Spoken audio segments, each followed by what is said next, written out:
Puji nama Tuhan, Shalom keluarga besar Betani LPT Solo Baru. Dimanapun kita berada pagi hari ini, kita akan melanjutkan sesi renungan pagi kita tentang melayani Tuhan. Kata melayani, saya yakin bukan menjadi kata yang asing terdengar di telinga kita, tapi kata melayani itu pasti sudah pernah terdengar di telinga setiap kita. Karena kata melayani itu adalah ciri dari setiap kita, orang-orang yang mengikut Kristus. Kata melayani ini dalam perjanjian baru ada 4 kata yang digunakan. Kita akan belajar. Yang pertama adalah kata diakoneo, berarti menyediakan makanan di meja untuk majikan. Orang yang melakukannya disebut diakonos dan pekerjaannya disebut diakonia.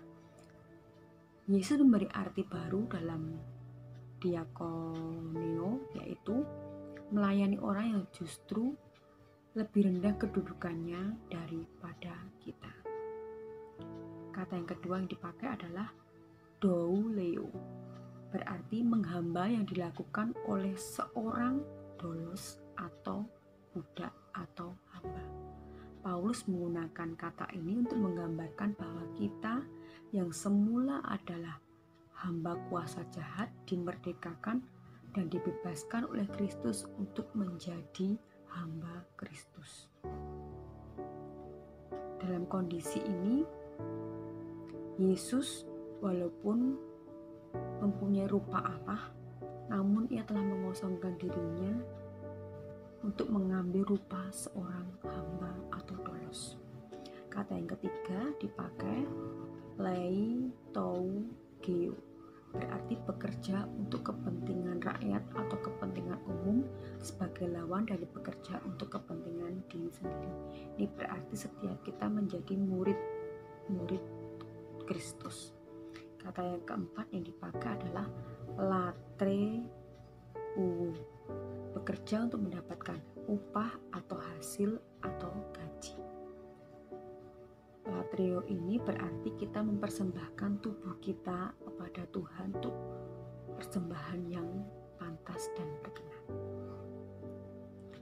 Selama 33 tahun, Tuhan Yesus telah memberikan teladan dalam hidupnya untuk melayani Tuhan, untuk melayani kehendak Bapa, melayani murid-muridnya, dan melayani orang-orang yang mengikuti dia.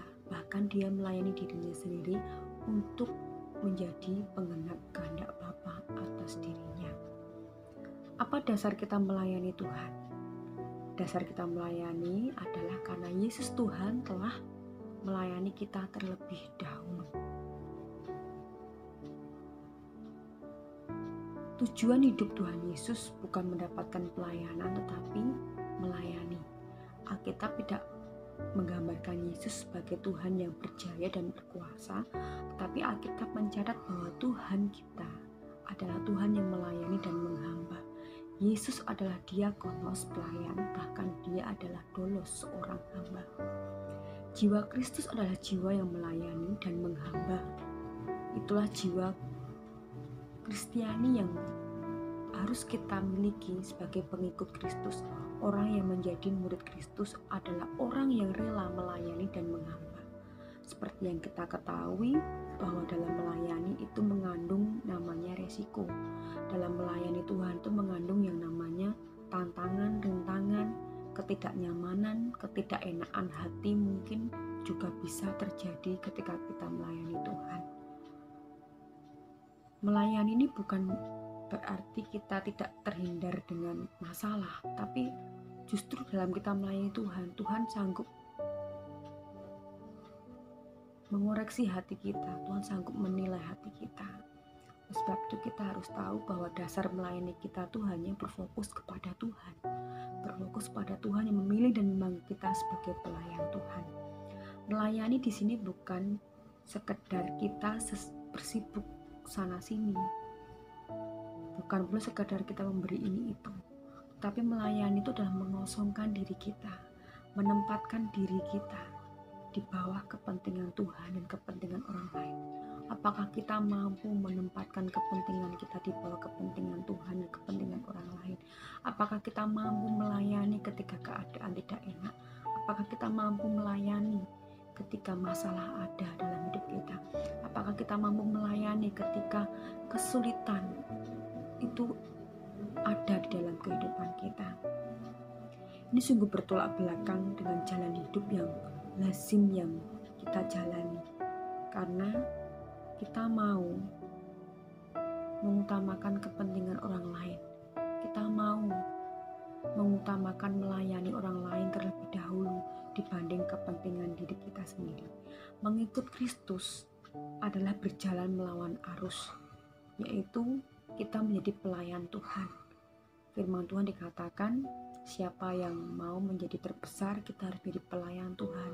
Siapa yang mau dipandang Tuhan, dia harus menjadi hambanya Tuhan. Kita baca terlebih dahulu dalam Markus 10 ayat yang ke-45. Saya akan bacakan. Karena anak manusia juga datang bukan untuk dilayani, melainkan untuk melayani dan untuk memberikan nyawanya kepada tebusan bagi banyak orang. Tuhan Yesus mengatakan dirinya bukan hanya anak Allah, tetapi dia juga anak manusia. Sebagai anak Allah, dia datang bisa saja minta dilayani. Tapi sebagai anak manusia, dia datang untuk melayani.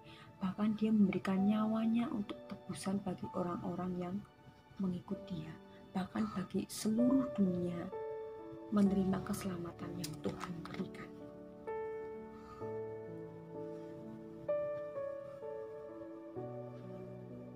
Ada 3 hal yang saya rindu bagikan pada pagi hari ini. Mengapa kita harus melayani Tuhan? Jangan lupa bahwa melayani itu dasarnya kita memiliki hati. Tanpa kita memiliki hati, kita akan berhenti di tengah jalan ketika kita melayani Tuhan. Tanpa hati yang kita miliki, kita akan bosan melayani Tuhan. Bahkan tanpa hati, kita tidak akan mengerti pengertian yang benar akan melayani itu. Kita akan salah menggunakan pelayanan kita. Bahkan kita mungkin bisa kecewa dengan pelayanan kita. Tetapi ketika kita mengerti bahwa pelayanan itu adalah dengan hati, Tuhan dalam perjanjian baru dia digerakkan oleh belas kasihan untuk melayani orang-orang yang mengikuti dia. Karena ada hati, Tuhan Yesus bisa melayani. Jadi karena ada hati, Tuhan Yesus bisa melayani. Karena ada hati, kita bisa melayani. Ada belas kasihan, kita bisa melayani. Mengapa kita melayani Tuhan? Melayani itu adalah melakukan segala sesuatu tanpa beban. Sebab melayani bukanlah beban, namun melayani itu adalah suatu kehormatan. Kalau kita tahu bahwa setiap kita dipanggil dan dipilih Tuhan untuk menjadi pelayan Tuhan, kita akan menjadi orang-orang yang terhormat di hadapan Bapa, yaitu kita punya hak istimewa untuk melayani Tuhan. Mengapa demikian?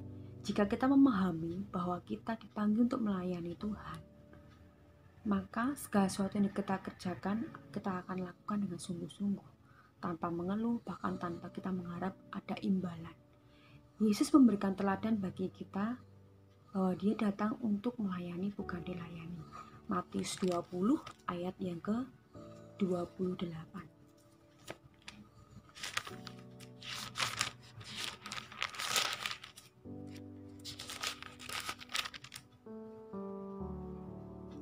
Sama seperti anak manusia datang bukan untuk dilayani, melainkan melayani dan untuk memberikan nyawanya menjadi tebusan bagi banyak orang. Itu ayat yang sama yang saya bacakan tadi di Markus 10 ayat 45. Jadi Tuhan Yesus datang untuk melayani, bukan untuk dilayani. Contohnya adalah Paulus melakukan segala pelayanannya itu dengan sukacita, bahkan dengan segenap hati Paulus. Roma 1 ayat yang ke-9. Karena Allah yang kulayani dengan segenap hatiku dalam pemberitaan Injil anaknya adalah saksiku bahwa dalam doaku aku selalu mengingat kamu. Paulus mengerti bahwa pelayanan yang Tuhan berikan adalah suatu kehormatan, adalah mahkota sukacita ketika dia bisa melayani orang-orang, adalah mahkota sukacita ketika dia bisa melayani Tuhan. Yang kedua, melayani itu adalah suatu anugerah Tuhan. Petrus menasihatkan bahwa kita dapat melayani Tuhan karena kita mendapatkan kekuatan yang dianugerahkan Allah kepada kita. Melayani bukan saja mengacu kepada hal yang menyenangkan, tetapi Tetapi melayani itu mengacu kepada hal yang mungkin tidak enak kita terima. Melayani itu adalah anugerah dan kita mendapatkan kekuatan dari anugerah itu. Kita baca dalam 1 Petrus 4 ayat yang ke-11.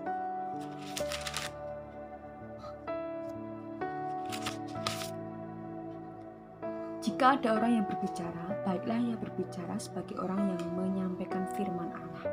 Jika ada orang yang melayani, baiklah ia melakukannya dengan kekuatan yang dianugerahkan Allah, supaya Allah dimuliakan dalam segala sesuatu, karena Yesus Kristus ialah yang punya kemuliaan dan kuasa sampai selama-lamanya. Amin. Jadi Petrus mengingatkan kita bahwa melayani itu adalah anugerah Tuhan. Melayani itu adalah pemberian Tuhan yang terbaik, supaya setiap kita memiliki hatinya Tuhan, hati yang mau melayani. Kita mengikuti teladan Tuhan untuk melayani Tuhan. Yang ketiga, melayani adalah salah satu ungkapan kasih kita kepada Allah. Kalau kita mengasihi orang lain, pasti kita akan melakukan sesuatu kepada orang lain. Kalau kita mengasihi Tuhan, pasti kita akan rela untuk melayani Tuhan. Pasti kita akan rela menghamba untuk jadi pelayan-pelayannya Tuhan. Setiap kita datang beribadah, itu sesungguhnya kita sudah melayani Tuhan. Jangan datang ke hadirat Tuhan tanpa kita tidak membawa sesuatu, tapi datanglah kita membawa sesuatu dan kita berikan sebagai bukti pelayanan kita, kasih kita kepada Tuhan. Pelayanan yang diberikan kepada Tuhan itu bisa berbentuk nyanyian, pujian, penyembahan, doa-doa, ucapan syukur, persembahan, bahkan seluruh kehidupan kita. Karena kita tahu hidup kita adalah persembahan yang terbaik bagi Tuhan. Oleh karena itu, ibadah mengandung pengertian melayani. Ketika kita datang beribadah, berarti kita datang melayani Tuhan. Jadi kita harus mendedikasikan hidup kita bahwa ketika kita datang beribadah itu adalah melayani Tuhan. Pelayanan yang menyenangkan hati Tuhan adalah pelayanan yang lahir dari ungkapan kasih kita kepada Tuhan. Kita memberikan kasih kepada Tuhan karena Tuhan sudah mengasihi kita.